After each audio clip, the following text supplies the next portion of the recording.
Hello everyone. Let's take a look at what's in bloom this week, week of October 18. I'm so excited, there's so much happening. I can't wait to share them all with you. So one of my favorite orchid is this orchid, EPC Lime Sherbet times B nodosa. It is an extremely dependable bloomer. Now normally I get 3 new pseudobulbs a year on this orchid, but this year I think I've got a 4th one, and every time there's a pseudobulb on this orchid, it just sends off a bloom spike when it's done maturing. So right now the bloom that is opened is my 3rd spike, and I have another spike developing, so it'll be my 4th spike this year. And there it is. Here's the 3rd one that you see bloom, and there's a 4th one that is in process of maturing. And here's an old pseudobulb that had an old bloom spike. We'll take a look at some more of the old bloom spikes. I'll point them out to you.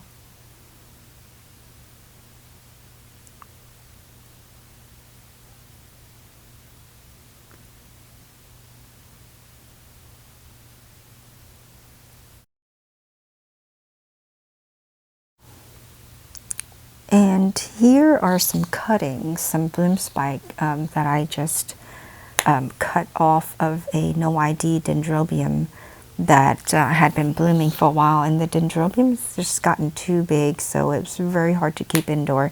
So I ended up just cutting some of the blooms and just putting them in a vase and enjoy them indoor. It doesn't last as long as if we kept it in the plant, as you know, keeping it on the plant. But anyway, I just wanted to enjoy the indoors for a little longer and not have to deal with such a big plant. So I'll have to come up with a different way of doing this. But here's the red, bloom from one of my no ID. And then this one you've seen from the last video that had no ID also. It was this massive, really tall denfowl. So this next one is a miniature dendrobium, Diamond Queen is its name. There's the tag. And it's been actually blooming for quite a while now, over a month, and I've been enjoying it in the kitchen. So it's nice and easy to keep up with since it's small.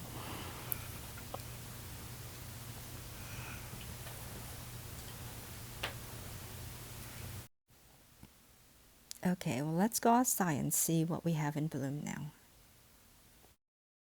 So in my outdoor shower, I have this gorgeous Vanda that is finally blooming.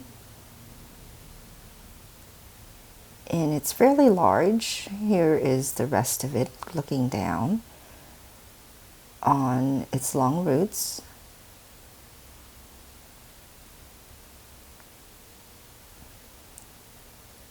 Here's the name.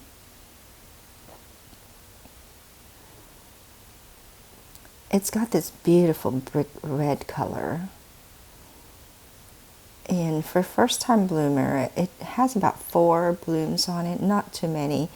Hopefully next year I can get a longer bloom inflorescence that will have 8 or even 10 blooms on it.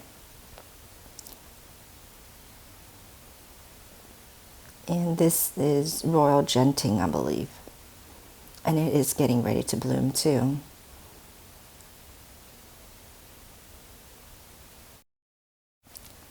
This next one is a Dendrobium phalaenopsis, mostly white with a bit of pink on the edges. Very dainty looking, I think. It's very soft. And it's the only orchid I have in a clay pot right now.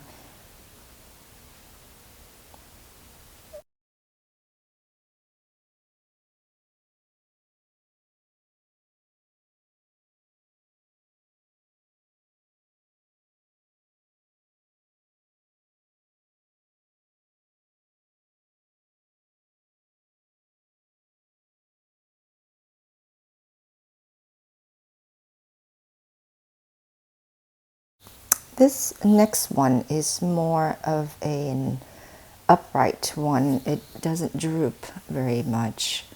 And it's Dendrobium Red Emperor. It's got this crimson deep red color. Let me focus in so you can see the inside of the throat. So it's inside the throat, it's even deeper red.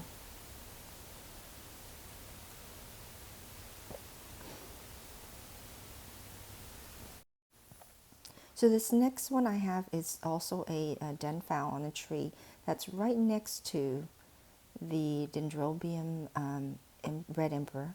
Here's the Red Emperor right there. And next to it, to the right of it, this is more of a sprawling bloom. And it's this also this deep red. And I really can't see much of a difference between the two blooms of Dendrobium Red Emperor and this one. This one has no name. This denfa has no name. No ID on it. And it's also got this deep red bloom. And this particular orchid is a more prolific grower than the other one. I have usually about 2 to 3 new growth on it.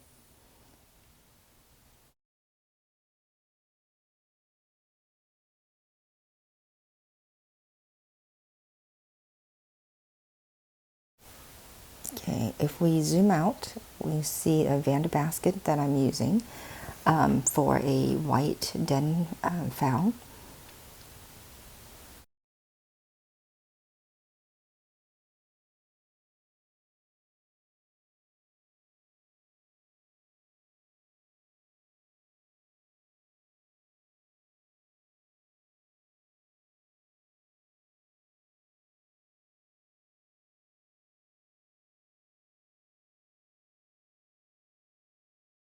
So normally I do not grow these den fowls under the grapefruit tree. I'm just placing it there right now so that it could get more shade and the blooms will last a little longer. And it's a great way to display it.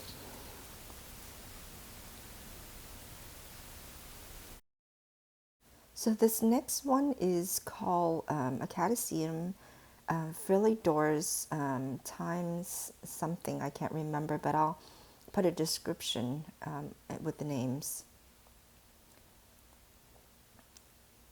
And this particular orchid right now is getting ready to go to dormancy, and you see the tips of all the leaves turning brown. When it does that, that means it's getting ready to shed all its leaves.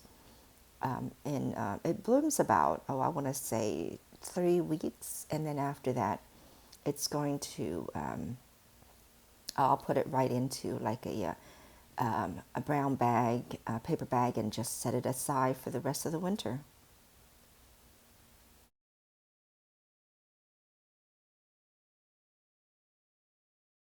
The next one is a Doritis bocherrima.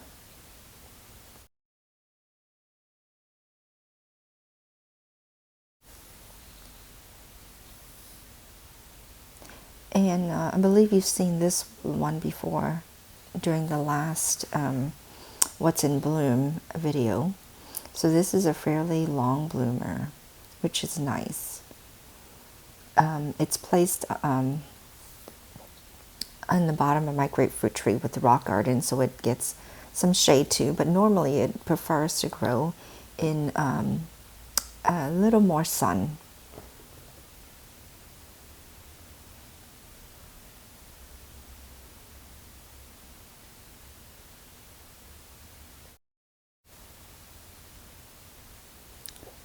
This next one, and I'm just pulling it out of my pergola to talk about it more individually. This is Dendrobium, mini Dendrobium Baranidal. And it has bloomed last year. I don't believe it had this many bloom spikes last year, so it has grown quite a bit.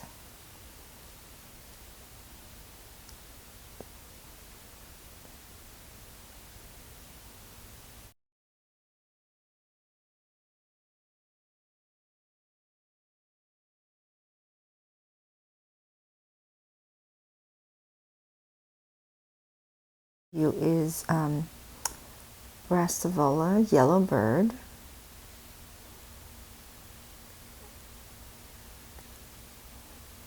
And I don't have many yellow orchids or even orange yellowish orchid. This one starts out a little bit of orange, but it ends up fading towards yellow.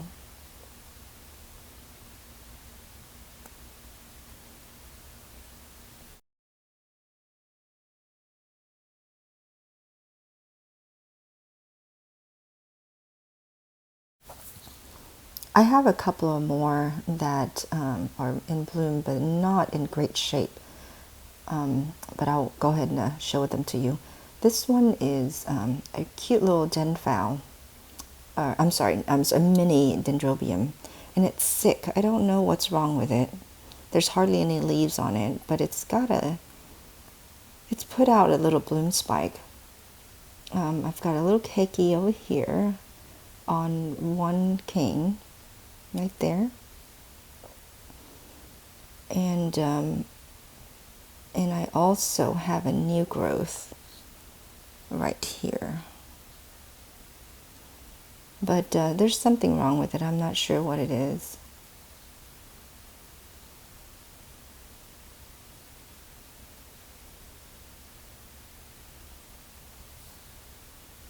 But I sure love the bloom.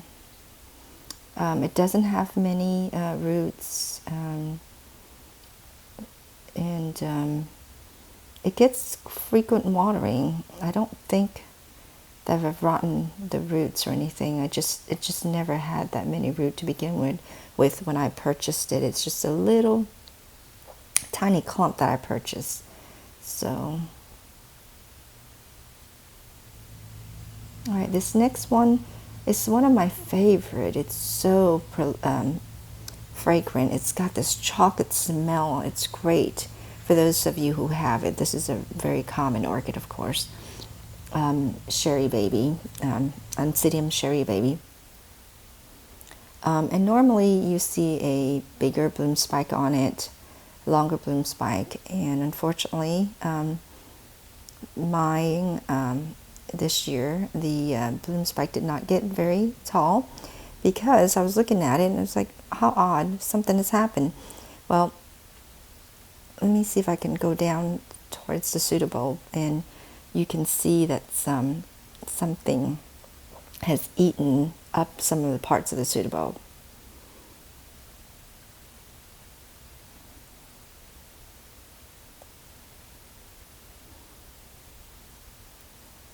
You see that hole in there? That's what happened. Something has chewed it up.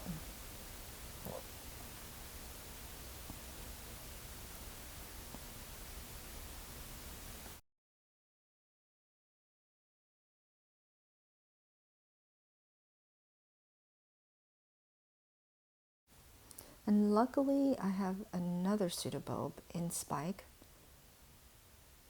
and a much healthier one. I'll keep an eye out on whatever it's chewing the other one up to make sure this one doesn't get eaten up as well. Let me see if I can get close enough to show you the bloom spike that it's there.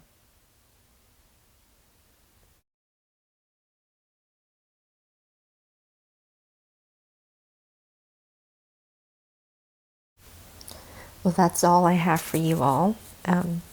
Thank you so much for watching and have a good day, everyone. Bye-bye.